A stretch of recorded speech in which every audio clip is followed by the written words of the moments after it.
edição das Conversas de Barbearia. Vamos falar do segundo tema desta terceira edição, o regresso, digamos assim, à confusão, digamos assim, do engenheiro José Sócrates, com a entrevista concedida à TVI.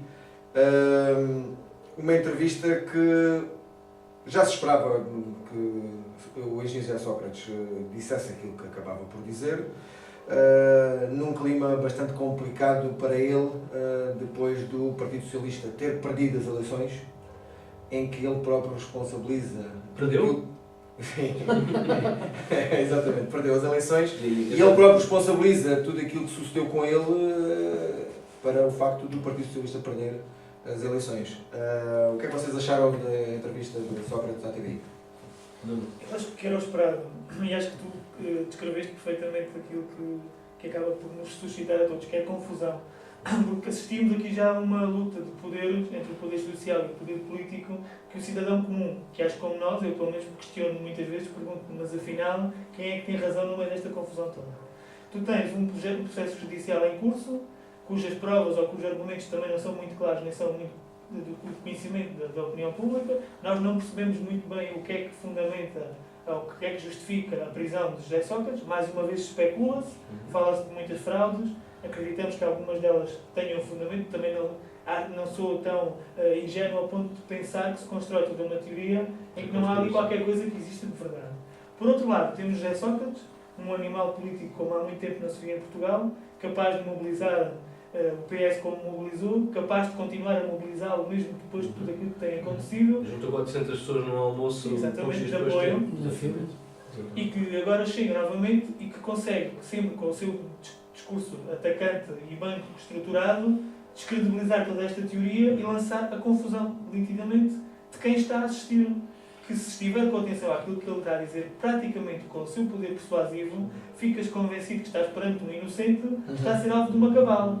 Quando também não vamos ser, como mais uma vez sublinho, tão inocentes ao ponto de pensar que seria literalmente assim. Agora, que já ninguém se entende. Ele agora canalizou as responsabilidades para a Procuradoria-Geral da República, fala muito na cabala política. Efetivamente, há um conjunto de coincidências políticas que se batem certo com o calendário político das legislativas. Ele foi preso, uma data específica, em que ia ser apresentada a candidatura. Há aqui realmente, se houver uma capacidade de se fazer uma comparação ou uma junção entre o plano político e o plano judicial. Agora, não vamos, se calhar, acreditar que isso seja assim, ou se calhar acreditamos mesmo. Se é inocente, se é culpado, não tenho a opinião formada ainda. Miguel, desculpa. Eu tenho que agarrar na Guerra das Estrelas, porque toda a gente gosta da Guerra das Estrelas. Eu não tínhamos citado que estamos no Congresso Jedi. Estamos no Congresso de Jedi, ou Jedi. E toda a gente se lembra do Obi-Wan Kenobi, quando é interpelado pelas forças em Tatooine. Isto para muita gente é chinês, e muita deve estar a pensar, olha o geek. Mas toda a gente se lembra quando o Stormtrooper chega e pergunta-lhe para os droids, e ele faz o gesto de... Estes não são os droids que estás à procura. Vão à vossa vida. E acho que foi isso que o Sócrates tentou fazer na entrevista. Foi usar a força dele e fazer nas câmaras. Este não é o preso que vocês estão a ver. 44. Este é o inocente. Epá, custa-me muito a crer, como a ti, custa-me muito a crer que um órgão de soberania, como são os tribunais, estamos numa democracia com órgãos de soberania, com separação de poderes, custa muito a crer, ainda que seja possível, vamos lá ver, mas custa muito a crer que uma investigação do Ministério Público, que ainda não fez uma acusação, verdade seja dita, mas pegar uma pessoa, pô-la em prisão preventiva, sair em escutas cá para fora, falar de milhões, e depois vamos para o outro lado. Eu saí de Primeiro-Ministro, não tenho emprego certo, não tenho reforma, mas vou para Paris, para a melhor universidade, e vou viver num bairro de luxo, porque o meu amigo me empresta. Houvesse amigos desses, muitos no país, estávamos todos muito bem. Custa-me a crer que o Ministério Público tenha metido os pés de uma forma tão monstruosa, porque é impressionante. E impressionante é, sem dúvida nenhuma, a forma que ele tem de dar a volta à questão e, como tu disseste, passar a querer ficar com o papel do preso político, Da vítima. a vítima. Mas como é que tu explicas, Miguel, que passado um ano não haja uma acusação formal? É isso que eu ia dizer. Eu acredito que estes processos são muito Estamos a falar de um complicados. ex-primeiro-ministro. Há todo o interesse em que se clarifique o mais rápido Não. possível. Exatamente. Até porque Central. apenas a comunidade internacional está com os olhos Então, postos claro, neste aquilo que processo. eu vou dizer. Eu acredito, toda a gente vê, e não só em filmes, que quando olha, vai arrebentar a bronca, vai à maquininha e desfazem lá os papelinhos todos para se acabarem com as provas. Pá, mas em escutas e em provas que são tão evidentes, só que isto é uma coisa de tamanho, é um processo, é um mega processo. Isto é muita coisa, são muitos países, há mistura, temos as Suíças, temos as Franças, Brasil. temos o Brasil, todos eles foram alvos de cartas rogatórias para pedir documentação. Essa documentação primeiro tem que ser aceita pelo país de destino, tem que ser estudado, tem que ver os papéis que pode ou não pode mandar, porque também existe o sigilo, e isso demora meses. Não é? Não te esqueças que ele foi preso preventivamente. Porque Mas tinha aí- que haver indícios de prática continuada. Exatamente, ou que ele fazia. Ou exatamente. seja, tinha que haver alguma coisa que suportasse essa prisão É a preventiva. medida de coação Mais grave. E eles meteram lá durante um conjunto de meses largo. Não foi escutada Aliás, e Praticamente ele, com toda a escutada. moral que lhe é característica, a prisão preventiva. recusa a Sim. prisão preventiva, Não, fica mais um tempo e ele sai. recusa a pulseira eletrónica, recusa a pulseira Essa eletrónica. Exato. Foi a forma de não concordar com Com a acusação. com a acusação. Mais uma vez, ele mantém-se inocente do princípio até ao fim. Ele acaba por ser mais coerente durante todo este processo e acaba por se tornar mais. Vitimiza-se mais. Exato. Completamente. A Será teoria que- dele tem corrido bem do princípio até ao fim. Enquanto que a teoria, digamos assim, ou a constituição da acusação que devia ser formalizada pelos tribunais, pelos órgãos dessa competência, acaba por não ter forma ainda. E ele beneficia disso para poder deitar abaixo toda essa. A melhor esse defesa é o trabalho. ataque. Claro. E Não, ele claro, fez-lo ele magistralmente agora na não. última entrevista. Exatamente. Como sempre. Ponto à mesa.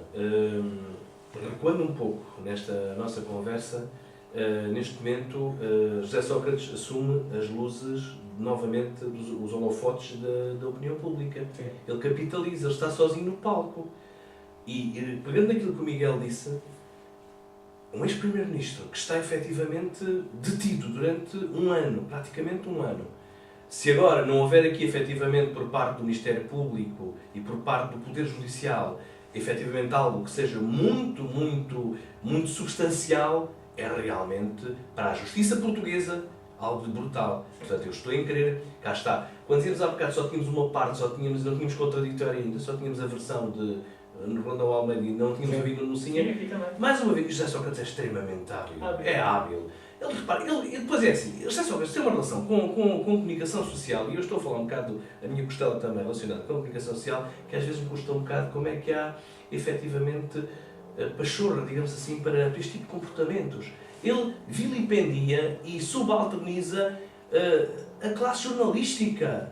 Ele fez isso ao José Rodrigues dos Santos, na RTP. Vilipendiou, que é um dos melhores pivôs e um dos melhores jornalistas portugueses. Porque, mas está bem que ele também, quando regressou, aliás, antes de detenção, ele tinha uma presença de opinião na RTP. Sim. Era a opinião de José Sócrates. Portanto, aí ele tinha, digamos assim, ele está a ser entrevistado, ele voltou novamente a vilipendiar um jornalista, neste caso, que até acho que foi passivo, deixou efetivamente explanar o Gilberto Carvalho, nem foi tão incisivo quanto aquilo que Até foi criticado. exatamente. Ele acaba por vir a terreiro, vir a público, dizer claramente estar a dizer que o jornalista não foi isento. Há aqui qualquer coisa que efetivamente me custa um bocado ver, e depois esta teoria de que a comunicação social está permanentemente contra mim e que é uma cabala da comunicação. Agora, é óbvio, estamos a falar de um ex-primeiro-ministro e quanto antes, obviamente com toda aquela amorosidade que um processo desta dimensão significa, é muito importante que seja deduzida a acusação, de uma vez porque, para já, a presunção de inocência, que Exato. Claro. obviamente existe, e a defesa de José Sócrates foi feita por ele próprio agora já na primeira pessoa, já não pelos seus causídios e pelos seus advogados. Agora, de uma vez por todas, Eu não estou a dizer que acelera, que são os nós para dizer que acelerem lá isso, mas não, que haja, que agora já que a bola está no campo do Ministério Público, está do Poder Judicial, que deduzam a acusação e que, uma vez por todas, a opinião pública fica a saber qual é a matéria de prova que existe para que tenha acontecido pela primeira vez na história da democracia em Portugal um chefe de governo ser detido e estar tanto tempo em... Eu acho que existe aqui um problema na forma de comunicação da justiça portuguesa e acontece, obviamente, nos processos mais mediáticos. O cidadão, eu percebo que eles têm investigações em curso e que existe o segredo de justiça e que eles têm que investigar e que não podem, muitas vezes, revelar todo o conteúdo daquilo que estão a investigar. Mas eu julgo que também é importante para a opinião pública ter clareza e, como tu dizes, haver sempre uma ou outra opinião sobre a verdade. Normalmente os acusados são os primeiros a virem se manifestar porque presumem a inocência. Claro. Mesmo que não o sejam. E a justiça também devia fundamentar o seu trabalho e esclarecer as pessoas. Eu recordo-me que o processo Casa Pia, que foi também um processo muito mediático, houve também ali uma certa confusão que a opinião pública já tinha dúvidas a determinada altura do processo quem era culpado e quem não era culpado, porque efetivamente os culpados, como sempre, vieram falar, vieram inocentar-se, vieram vitimizar-se e isso de alguma forma pode formar opinião. As pessoas podem deixar-se envolver por aquela parte emotiva, essencialmente do apresentador Carlos Cruz, com quem as pessoas tinham aquela identificação, porque o viam na televisão, e alguma coisa que ele transparecesse, alguma emoção que ele pusesse na entrevista, podia formar uma opinião. Outra coisa que eu também queria trazer aqui à colação tem a ver com o facto que, para mim, isto na informação, em órgãos de informação, transformou-se aquela entrevista quase uma novela em capítulos. Para mim, Sim. o jornalismo é defender que há uma entrevista, seja quem for, a um primeiro-ministro, a um ministro, a um ex-primeiro-ministro, a um presidiário, tem um quarto de hora. E aí a última palavra é da direção editorial e do jornalista. O que é aquilo? Uma entrevista que dura 47 ou 50 minutos. Então amanhã prosseguimos no prime time. Vamos gravar agora para amanhã ser produzida na íntegra. Não portamos já. O que é isto? Nós assistimos aqui a notícia. Isto é o mal da nossa televisão. E depois esta televisão é um espetáculo que procura esmifrar até à última. Se há uma entrevista, serve interesse público, estrutura-se a entrevista para ter um quarto de hora e chegou ali e acabou-se, ficaram dúvidas, temos pena. Foi o jornalista que não soube dissecar ou foi o entrevistado que não soube. Mandámos ali uma hora e depois amanhã continuamos. Desculpem lá, num bloco informativo de um país, aqui ao lado em Espanha, em que os blocos noticiosos duram uma hora, em que há 10 minutos para o desporto, abre um país como o nosso, infelizmente, em que um noticiário nacional abre com a notícia de um indivíduo que teve um acidente de moto em Mirandela e que se espatifou. Pronto, está tudo. Depois tens que Os timings são fazer horríveis. render o peixe fora e meia. Os timings são horríveis. Isto é informação à espetáculo. É incrível.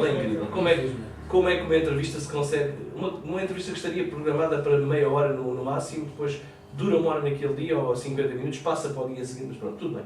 São critérios E digo editoriais. mais, acho que José Sócrates, como a acusação não seja efetivamente fundamentada e o processo judicial evolui, Já começou, está inclusivamente. ativamente na vida política E e já- não se surpreende e já começou como Presidente da República com isto. E já disse inclusivamente, ele já começou nesta entrevista à TV, ao José Alberto Carvalho, a falar na questão, o Estado português, preparem-se, porque efetivamente prepare-se, que se a acusação não for devidamente fundamentada e não houver matéria de facto, para haver aqui um caso em que o Estado português os cofres vão abrir-se, de certeza. Pedro, eu não ouvi a tua opinião. Não ouviste a minha opinião. Está a ser uma conversa, obviamente, interessante, porque, logicamente, o tema é complicado. O tema é complicado porque eu estou plenamente de acordo com o que vocês disseram. Por muito que o processo seja um mega processo, como disse o Miguel, e com toda a razão, e que tem muitos timings e muitas situações que podem fazer demorar imenso o avanço do processo, estamos a falar efetivamente de um ex-primeiro-ministro, de uma pessoa extremamente importante na política portuguesa, que foi, não sei se é, mas penso que sim, e não sei se não será. Voltará a ser. Ou não, porque não sei. Mas o que é certo é que um ano preso, praticamente um ano preso preventivamente, porque com receio de que ele fugisse do país, caçaram-no, porque foi mesmo uma caça no aeroporto da Portela, e depois estamos um ano à espera de. Por muito que o processo seja muito complicado, é um ex-primeiro-ministro. E isso é de interesse geral que esse assunto, ou pelo menos que seja formada a bendita acusação. Que eu acredito, como tu focaste muito bem, Miguel, que uma vida em Paris não é para muita gente. Portanto, obviamente tem que haver ali qualquer coisa. E se ele é preso preventivamente, há alguns indícios, terá que ter o Ministério Público para tomar essa decisão. Que é uma decisão complicada, portanto não estamos a falar de complicado. As pessoas que o prendem, que o mandam prender, têm que ter os pés bem sentes na terra. Como é óbvio, é isso. Estão a pôr a vida deles e o prestígio deles em risco. Exatamente. Não há, Sim, não mas é? ainda não Vamos sei lá se aprender, ainda vamos não- lá aprender os 10 Sócrates. Se como cidadão comum já seria complicado, uma figura... Um ex-primeiro-ministro. Um ex-primeiro-ministro é complicado. Eu nem quero imaginar o que é que poderá acontecer em termos de futuro profissional. A credibilidade já perdida de um Rosário Teixeira, de um representante do Ministério Público, do próprio juiz, procurador e do próprio juiz Carlos Carlos Machado. Machado. Exatamente. Portanto, Sim. Não é que isto não é só o Sócrates. É que estão daí o interesse de que este novelo se começa a... Exatamente, que se entenda onde é que está a ponta. Não, mas tu vê bem a dimensão disto, que o técnico das finanças que está no processo, Paulo que foi Silva. chamado, ele disse que vai trazer conclusões em setembro de 2016. Sim, peraí, é que ele tem que ver alguns 5 milhões de ficheiros ou não sei o quê. Aquilo é uma loucura. Sim, pá, Isto é uma mas é que- loucura. Cá está aquilo que tu disseste, que o processo é megalómano, eu sei. Mas é que dentro desse processo megalómano há um ex-primeiro-ministro. E esse processo é formado precisamente pela figura dele no cargo onde Mas estava. também aqui há um risco. É o primeiro-ministro que ele... É um pau dos bicos. Exato. Se acelera o processo, corre-se o risco de a coisa correr menos bem ou haver menos dedução de prova. Se demora muito tempo, a opinião pública já formou a opinião que a pessoa está a ser injustamente. É muito complicado, não é fácil, realmente. E tu falas com muita gente, Vai ser um case study. falas com muita gente que claramente. bate Sim, o sim, pé, sim, sem dúvida. bate o pé e diz que o Zé Sócrates é inocente. Uhum. E a pessoa que está ao lado diz, não é. Roubou, é Vamos lá ver. culpado. Vamos lá ver uma Quer coisa. dizer, Tem que haver. Há Tem que haver. as duas As versões. duas Há as versões. duas versões. Mas uma coisa- E eu já as ouvi aqui na barbearia, o que é perfeitamente normal. Claro. E até te digo mais uma coisa. Não me admiraria que o Sócrates colocasse um processo Como o João por disse. difamação. Sim, eu disse. Não me admiraria nada disso. E pedisse uma indemnização que nós todos tivéssemos que a pagar. Essa é a parte mais grave. Ora está. Mas ó Nuno, isso pode acontecer. Sim. E é legítimo. Também é coisa que já estamos É acostumados. Aqui, como ele disse, É legítimo Se eu ver. evidente, Tem razões é para legítimo. Estamos a falar no ponto em que estamos neste momento. Cabe à justiça o último papel de fazer Não, nem mais. valer o Mas trabalho aí dele. tal como no caso que abordámos na primeira parte da nossa conversa para a vida de hoje, a bola está no campo do Presidente da Câmara de Elvas, aqui está no lado do Poder Judicial. Quando o Poder Judicial chutar essa bola, não sabemos é quando, mas quando vai ter que abater. E não aí será vai fácil, ser. obviamente, também. Se calhar provavelmente vai ser ao contrário. Vamos ouvir falar de coisas que nem sequer estamos à espera. Talvez também. Isto também. É provável. Porque isto vamos lá ver uma coisa. No limite, eu sou vosso amigo, vocês são meus amigos. Se quiserem, eu estou a passar dificuldades económicas, se tu tiveres essa hipótese, empresta-me aí durante um ano 500 ou 1500 euros, ponhamos uma verba irrisória, estamos a falar de milhares. Claro. E o meu amigo pode dizer, eu emprestei ao João, eu emprestei. Portanto, aqui, não é só por estamos a levar a questão um bocado para esse campo, quem é que emprestou a quem, e provavelmente até interessa à defesa do ex-primeiro-ministro José Sócrates que o campo de batalha seja essa questão do empréstimo, porque aí é mais difícil provar. Agora, se houver outro tipo de situações, aí sim, e aí já estamos a falar de coisas muito mais Não, complicadas. a situação do povo, as Sim. ramificações O empréstimo de um mas amigo, isso é muito complicado de provar. Então, depois entras Sim, no Val- sim, entras sim. no Val Globo, que também está Sim, no sim, processo, entras no Freeport, Armando Fara, exatamente, no Freeport, sim. quer dizer, isto É um mega processo. Agora vamos. E já é a política e a Sim. economia Ora, a corrupção óbvio, não pegar. óbvio. Isso é que é mesmo muito Aí grave. está. Pois, mas cá está o que diz ele na entrevista, em que a prisão preventiva dele, portanto, é uma jogada política. Portanto, agora vou colocando essa questão agora na parte política. Eu estou a falar aquilo que ele disse, que é uma jogada política e acaba Eu acho que por às não vezes- deixar de ser. Sim. Mas Porque acho que às assim, vezes é só nós- dizer mitómano. Porquê? Porque ele diz, isto foi para o PS perder as eleições. Perdeu, é verdade, parcelarmente perdeu. Sim, mas sim. conseguiu, de certa forma, retirar, portanto, aí, ele próprio está-se a pôr em bicos de pé, está a dizer que ele é que foi importante. O que é facto é que António Costa já é Primeiro-Ministro, ou o PS é Governo, e está ali uma pessoa a falar. Mas cá está aquilo que nós falámos no tema 1, é político. Pois, é política, exato. E ninguém lhe rouba. É político, já sabes o que é que ele quer. Já lá esteve em cima Claro, obviamente. e está a ser acusado de algo que não está formalmente acusado. Sim, sem dúvida. Que ele acaba por ser traído por ele próprio. porque ele também tem um ego de tal forma grande, Sim. e está de tal forma agarrado ao poder, que essa crónica que tu falavas há pouco dele na RTP, foi o que, no meu ponto de vista, foi o que lhe custou tudo isto. Porque ele, aquele espaço de opinião, para quem tinha a oportunidade... Exponencialmente aumentou Ele era os amores e os ódios. tendencioso na forma como avaliava. Ele havia ali 2 alvos a bater, que era o Presidente da República, Cavaco Silva, e o Primeiro-Ministro Passos Coelho. E todos os caminhos iam dar à Roma.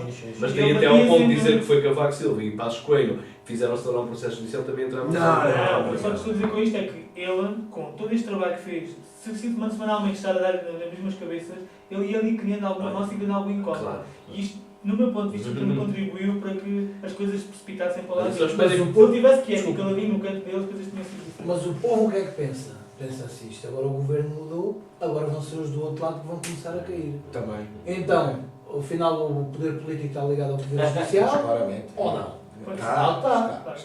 Então, e afinal o José Sócrates é preso político Outro ou não é? exemplo, puxando aqui, abrindo um parênteses, Vai. outro exemplo de péssimo jornalismo que aconteceu há pouco tempo no programa da RTP que segue ao noticiário de sexta-feira à noite à sexta. Sexta às 9. Sexta às 9. Uma peça de pretexto jornalismo de investigação que tinha a ver com o facto, e resumidamente, da direção da ASAI ser formada por elementos ligados ao PSD. Se não foi desmentido nunca, é verdade. Portanto, eles têm ligação ao PSD. Ponto número 1. Mas porquê é que esse jornalismo de investigação, quando o PSD ainda era governo, não aconteceu essa peça? Porquê não houve coragem jornalística para, ainda na vigência do governo anterior, dizer assim: meus senhores estão a minar o sistema, a ASAI é só PSD. Aí é que tinham coragem. Agora colocam uma situação complicada. Se o novo governo do PS retira aquelas pessoas, lá vão dizer: olha, pronto, vamos para a prateleira. Se não retira, dizem assim: olha, afinal... E depois dizem assim: a ASAI vai ficar minada porque apareceram pessoas a não dar a cara, só inspetor, já está minado o ambiente. Se lá ficarem estas pessoas já não têm condições para...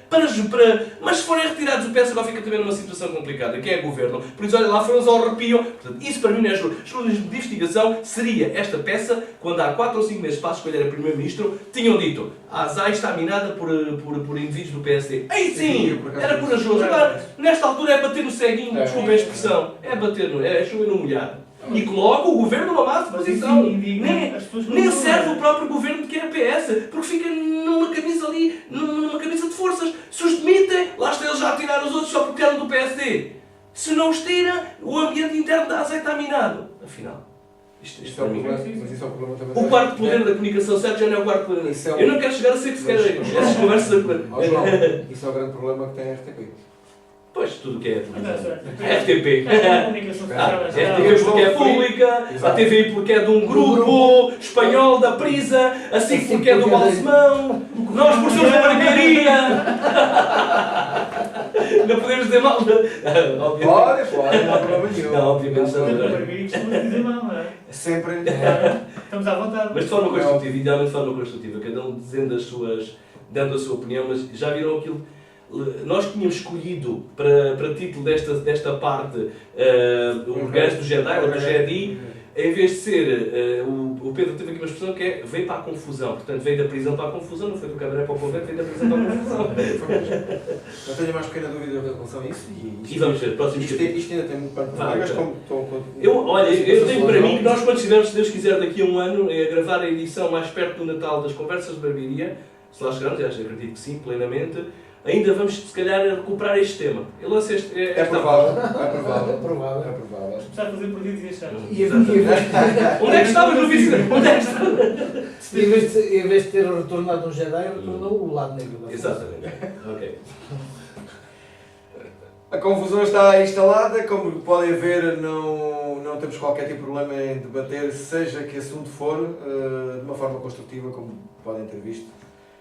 Esperemos, obviamente, que seja do vosso agrado e, obviamente, que participem destas conversas, comentando através do Facebook, do Twitter, do blog, do Google+. Portanto, têm várias plataformas para poderem interagir com o programa Conversas de Barbearia do blog Três Paixões.